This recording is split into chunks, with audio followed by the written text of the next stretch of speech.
प्रभु बैठ जाओ, बैठ जाओ।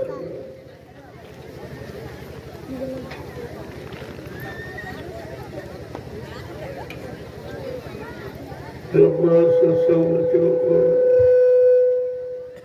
बड़े आवाज होगी सुनो। ये वचन बहुत मुश्किल से जो किताबों में बाजारों में नहीं मिलते, तो जो अपना निजी अनुभव उसके अनुसार जीवों को जानकारी देता। जब ऐसे परमार्थी वचनों को सुनोगे तो तुम्हारे जीवन में हर परिवर्तन होगा। तुम खुद ही अपने आप को बदल लोगे। लेकिन जब तक बच्चों को नहीं सुनोगे, ये तब्दीली बदलाव आप में नहीं हो सकता, क्योंकि आदत मुद्दतों से पड़ी है। जो मन की खराब आदत, गंदे खान पान, गंदे कर्मों और सोच की, वो बहुत पुरानी है। इसलिए धीरे धीरे जब बच्चों को सुनते रहोगे तो सब समझ में आ जाए। महापुरुषों ने बहुत सरल करके रखा, क्योंकि कलयुग का जीव बड़ा कमजोर है, अल्पायु अल्पज्ञ है, भोगी विलासी है। ये परमार्थी वचन उसके बस के नहीं थे, लेकिन उन्होंने अपनी दया कृपा मेहरबानी करके ये वचन सुनाए कि एक बार जीवों को मौका दे दिया जाए। वैसे तो जीव सुधर नहीं सकता। जब सतयुग था द्वापर, अच्छे युग थे, तब नहीं समझ पाए, तब इस रास्ते की जानकारी नहीं किसी को।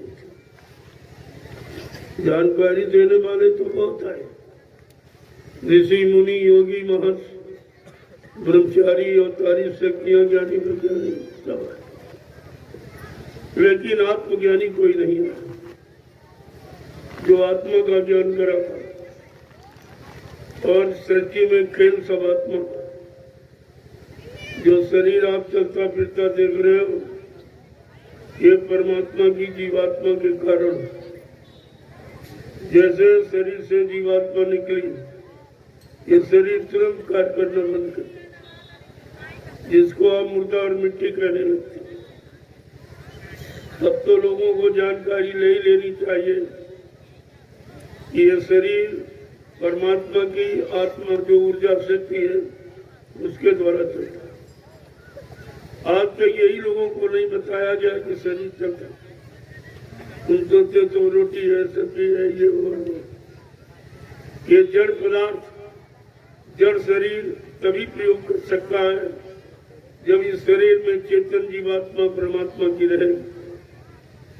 और आत्मा अगर नहीं है तो तुम जड़ वस्तुओं का प्रयोग नहीं कर सकते। जो तुमने इकट्ठा की है, जो सामान आपने जोड़ा है, वो तुम्हारे काम आने वाला।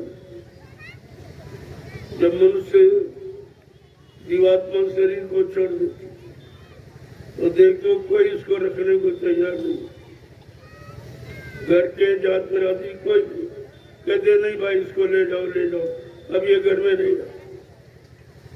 घर के कहा सवारे काढ़ो, न भूत हुए धरखी। घर वाले कहते रहे भाई जल्दी इस मुर्दे को ले जाओ, कहीं भूत प्रेत बन के हमारे घर में न रह जाए। ये कितनी नफरत हो जाती है एक सेकंड में, जिससे आप इतना लगाव रखते हो, इतना फसाव रखते हो, इतनी आसक्ति रखते हो, वही शरीर एक दिन नफरत का कारण बन जाता है।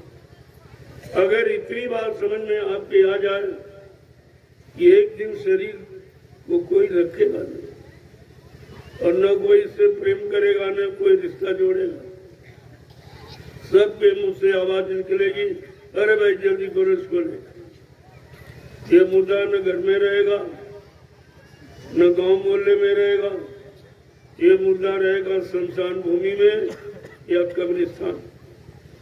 न हिंदू रखता न मुसलमान रखता, कोई कौम जाति का इस मुर्दे को कोई नहीं रखता। जब इतनी बड़ी जानकारी आपको दी गई कि मुर्दा सबसे खराब, जिसको न घर में रखा जाता है, न परिवार में, न गांव मोहल्ले में, कहते नदी किनारे शमशान भूमि में ले जाओ, जला के राख कर देना या गड्ढा खोद के गाड़ देना, लेकिन रखता कोई।